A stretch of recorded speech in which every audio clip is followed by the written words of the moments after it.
Hey guys, it is Jaybird Gaming here today, and you know what I'm saying, I got something pretty special coming to the channel today. This is my first ever reaction video, and shout out to B-Souls, man. The link to his YouTube channel will be in the description below.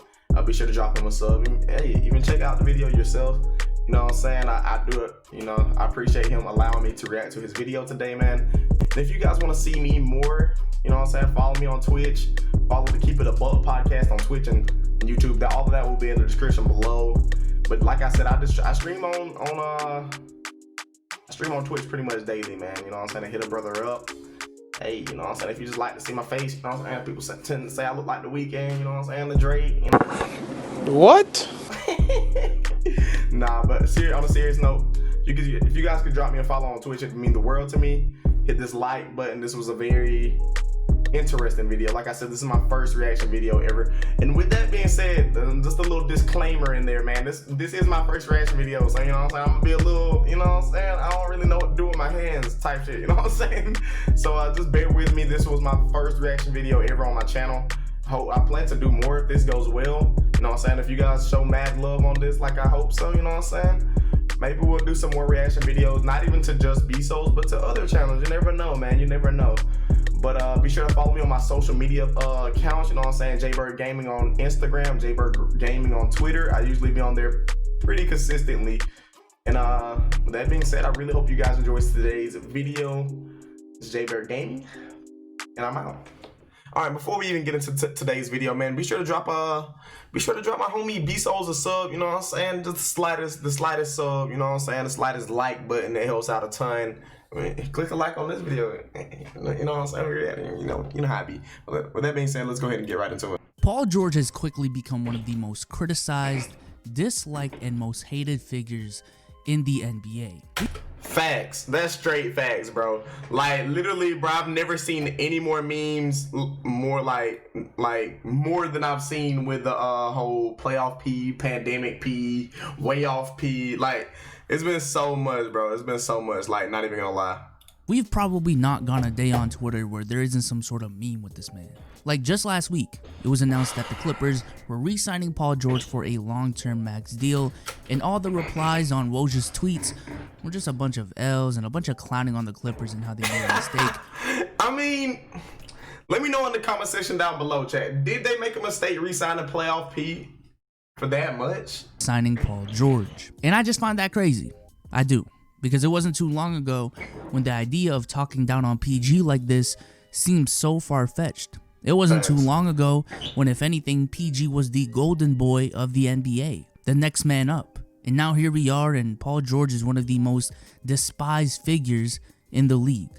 Well, today, we're going to be taking a deep dive into that as I try to explain to y'all why everyone hates Paul George. Before we get going, it'd be very appreciated if you guys can leave a like and subscribe to the channel and turn on noties. It helps the channel out a lot. It supports the content I make on here. It takes 2 seconds of your time. But with that being said, let's first start off with PG's rise to NBA stardom. Because you can't be disappointed if you don't have expectations, but at that same token, there had to be a reason why you had those expectations in the first place. Well, in a time far, far away, Paul George, like I said earlier, was actually the golden boy of the NBA. In the 2012-2013 season, he won the most improved player, averaging roughly 17 points, 8 rebounds, 4 assists, and 2 steals a game at a young 22 years old. And then in the playoffs, he would lead the Indiana Pacers to an Eastern Conference Finals appearance where he pushed a 66-win Miami. Hey, LeBron James, yes sir. Hey, that's LeBron, you know. Heat team with nearly unanimous, almost man. Defensive Player of the Year, arguably the greatest player of all time, prime LeBron James, all the way to 7 games where he had this play. Here comes George, got the step and stuffs one move and counts on the foul. And this play. George fires for the tie. He got it. George with a three-pointer to tie the game. Man, I still remember that like it was yesterday. Facts, straight facts. Good times. Good times. The season after, Paul George would continue his improvement across the board, and this time he would lead the Pacers to a 56-win season, which was good enough for the best record in the conference, and he ultimately led them all the way back to the Eastern Conference Finals, where the Pacers would push the Heat to another competitive 6-game series. And by the end of the 2014 season, Paul George was viewed as the next man up in the NBA, and rightfully so. I mean, just think about it.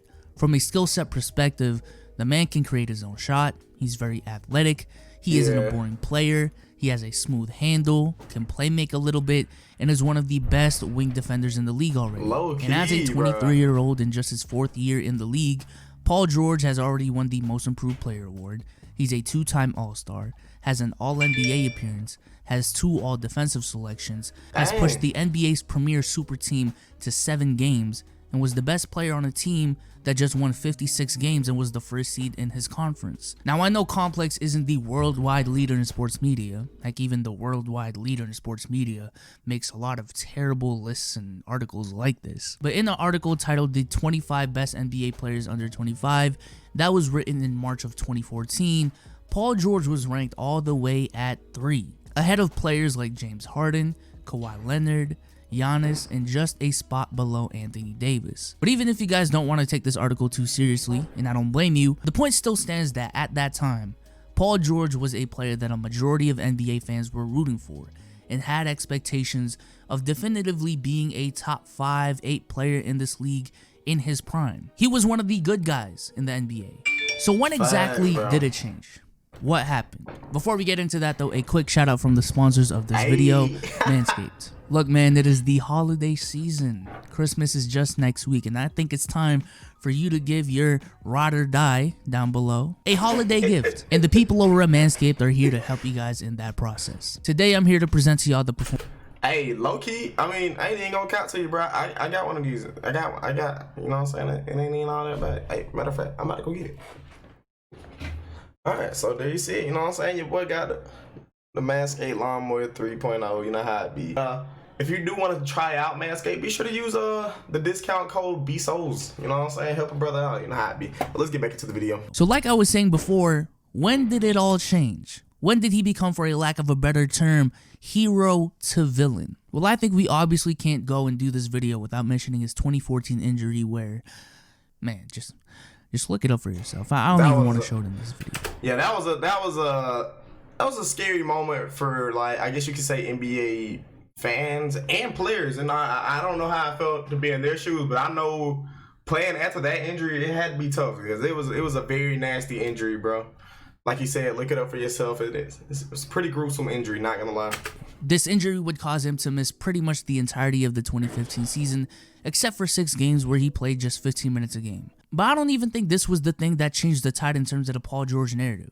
The only thing it did affect was how much PG wanted to stay in Indy. Because when he came back, that Pacers squad from 2014 that won 56 games, that was together just 2 years ago, was pretty much non-existent. If anything, this injury made PG a more sympathetic figure to root for. I mean, how can you not root for a guy coming off that injury? And I would say a majority of NBA fans were very happy that Paul George would successfully come back the season after, play 81 games, and essentially continue right back where he left off in 2014. So if the narrative didn't change because of Paul George's injury, then what did? Well, I'll show y'all the clip right now. And with that being said, with the injuries and stuff, like, it just makes me wonder, like, dang, is Gordon Hayward ever going to be back to the, I don't want to say MVP caliber talent that he used to be in, but it just makes you wonder, man, like, maybe Gordon Hayward still got a little bit left in the tank, if you know what I mean. Guy who was primarily Donovan for most of those possessions. I mean, is that something that you're going to take on, guarding Donovan for the Georgia possession? Yeah, I'm used to it. I'm used to this. Y'all ain't met playoff P yet, huh? Yes, it is this moment right here where the narrative started shifting for Paul George. Because this is really the start of when Paul George started coming out and publicly setting his expectations for his own play. This interview took place going into the first round of the 2018 playoffs, where the Jazz and the Thunder were matched up in the first round, and Paul George was asked about guarding then rookie Donovan Mitchell.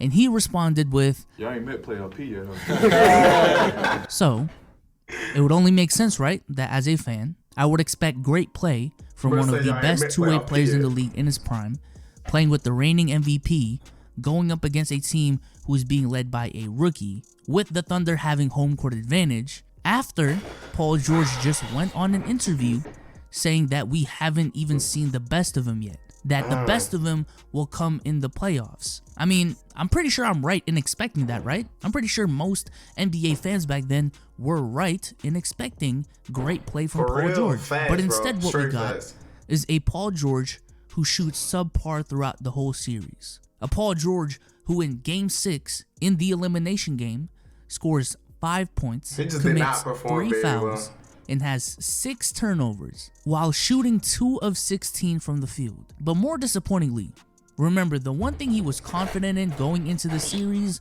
was his defense. And in this series, he was either guarding Donovan Mitchell or Joe Ingles. And you know what Joe Ingles put up in this series? 14 points on 44, 47, 73 splits. Now that's nothing crazy. It's not like he dropped 30 points a game.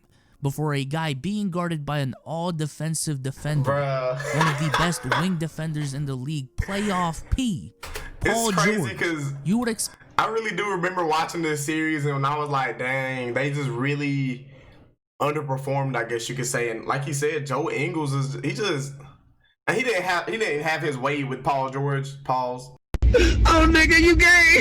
You know, but like, I don't know, you could just tell that for Paul George to be an elite defender, he just didn't.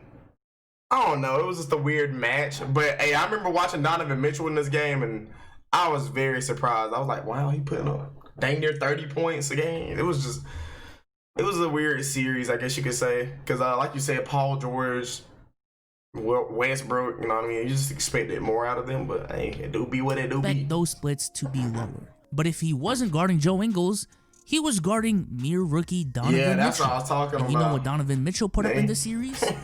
29 points and 7 rebounds a game on very efficient shooting splits. But let's take this a month before this series even started. Because back then, PG was asked why he was shooting under 40% from the field in the month, coming off a 2-game stretch where he went 0 of 13 from 3. And you know what his response was? And I quote, "I think a lot of that has to do with weather. Weather feels good, body is naturally warm. Playoff time is always around when we're getting into that good weather. Sun's out, I think that's really where it stems from." Okay. The weather. It was too cool. Y'all play inside. Y'all play inside. Bro said y'all play inside. I gotta hear that part again. Oh, I think I rewinded it way too far. But it's okay, it's okay. The weather. He said y'all play inside. Y'all play inside. Y'all play inside. So you know what? Let's specifically look at the weather in Salt Lake City, Utah on April 27th, 2018, Game 6 of the first round when Paul George put up that dud I explained earlier. Let's take a look at it. 85 degrees. I know that isn't Los Angeles heat, but that's warm enough, even with your weather explanation. Paul George, what are we doing? What are we doing? And then we get into the 2018 offseason where Paul George shockingly re-signs with the Thunder and says that he is here to stay and he wants to build something special. That was so lame to me, bro. I was like, wow, bro. I mean, like, not the fact that he re-signed with OKC. It was just the simple fact that, like, I don't know, man, because he re-signed with them and he was like, oh, yeah, I want to be a lifelong OKC. I want to finish my career head ass in OKC. And then got traded to the Clippers or, like, requested a trade. It'd have been, like, he should have just went ahead and came to La La Land with that boy Brian when he had to worry about the pressure. Have a ring right now, you know what I'm saying? But it is what it is. True in OKC with Russell Westbrook. I didn't want to waste any time. Like, I wanted to give it another shot. I gave him 1 year. We beat and played well against the best teams. I wanted to give it a real shot. But then in the offseason after, he would immediately request a trade to go to the Clippers. Oh my God. But then even in his request to go to LA, he starts coming out and starts saying that he's been a Clippers fan his whole life and that this is where he's always wanted to play. I grew up a Clippers fan. When for all of 2017, all we heard was how much you were a Lakers fan, and that is where you always wanted to play. Should have came to LA, bro. Here, to the Clippers. Here, down. and here. He should have just came to La La Land with LeBron, bro. Like, honestly, like, bro, life would have been so much easier. But, hey, nah, you want to be pandemic P forever. And then we get into the 2020 season, where Paul George missed a lot of games due to the shoulder surgery he was recovering from after the 2019 season. And fortunately, due to the time off between the suspension and the bubble's return, that gave Paul George enough time to heal the surgery even more. So much so that he went on to say back in July that the shoulder injuries were no longer a problem anymore. In that same interview, Paul George also said this: "For this team, man, I think our aspirations, again, this time off has given us what we needed. We had some guys that were banged up, nagging injuries. The more time gave us more time for us to aid those injuries and to get back to 100. I felt our relationships within the team grew even more because everyone was contacting each other. Everybody was in touch, making sure we was pushing each other to stay ready. I think our communication, I think our chemistry has grown a lot. So, I think because of that, because of the halt in the season, it really benefited us." So for him to say this, internally, we've always felt this is not a championship or bust year for us. Bruh, nah, I don't care what nobody say. I don't care if, like, you know what I'm saying, for the Clippers fans, you know what I'm saying? Y'all were hyping this team up so bad. Not even y'all, the whole NBA. There was, I think they were ranked #1. Like, they had the best odds to win the championship, and then got put out in the second round by the Nuggets. No disrespect to the Nuggets, because the Denver Nuggets are a very talented team. I actually got them in, like, the top 5, you know what I'm saying, in next year's rankings. Hey, and if you guys want to see a rankings video, I was watching the pod, you know what I'm saying? By the way, the link to the Keep It a Buck podcast will be in the description below. Be sure to drop them a sub and a follow on the Twitch, you know how I be. And but yeah, if y'all want to see a top, my regular season rankings for next season, let me know, bro. You know what I'm saying? I'll try to make it happen. I think that's really the tell of the tape of this season. We just didn't have enough time together. after the quote I just read, and after him going on Kevin Hart's little show, or whatever it is, and saying this, you get to LA.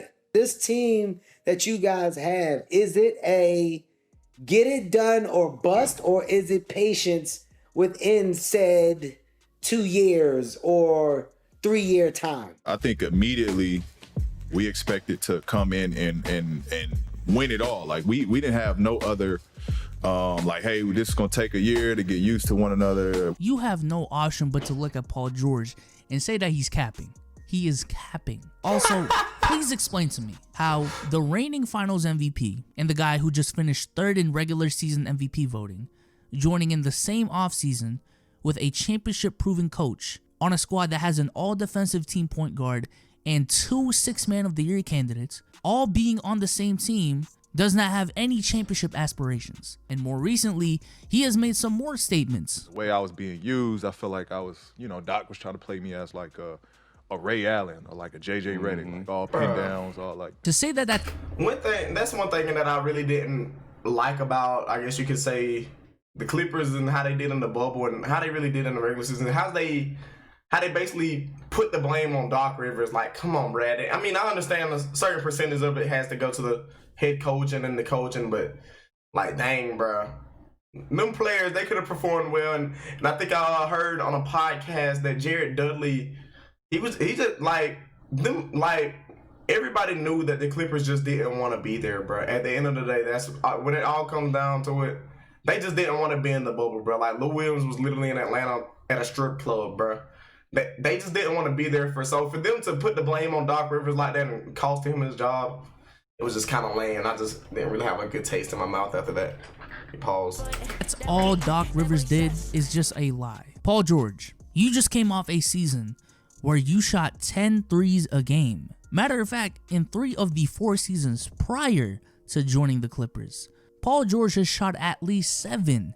Yes, 7 3-pointers a game. The 1 out of 4 being a season where he averaged 6.6. And in LA, he shot 7.9. Again, nothing too out of the ordinary. As a matter of fact, if you look at his field goal attempts per game that come off of catch and shoots, Paul George went from averaging roughly 6 a game in his 2 years in OKC to a rounded up 5 a game on the Clippers. And this is applicable to both the regular season and in the playoffs. So Paul George, what are we talking about here? What are we talking about? The reason why Paul George is so hated is, quite frankly, Paul George is a hypocrite. Not so much in Indiana, but ever since he joined OKC, it has been the same story every single year. We have certain expectations, he if anything confirms them and doubles down on them, and as soon as he underperforms or can't hold his end of the bargain, he suddenly switches the narrative to something completely different, whether that be backtracking on claims he's made in the past or fully deflecting the blame to another player or another thing. And more often than not, Paul George would rather point the finger at anybody else but him for his underwhelming play and inevitably the underwhelming outcome of his teams. I just can't believe he actually blamed the weather. Facts, bro. That was ridiculous. The weather. And if y'all like this video, leave a like on this video. Subscribe to the channel, turn on notice. 2 videos on the screen right here. You already know the vibes. Hey, like I said, bro, that was an amazing video, B-Souls. Thank you so much for, you know what I'm saying, providing us content for your boy to react to. It was amazing. Be sure to hit that like button, guys, if you enjoyed this video today. And be sure to drop them a sub. Be sure to check the description, bro. I'm telling you, bro, you miss a lot when you don't look in the description box. But with that being said, this is Dayberg Gaming, and I'm out.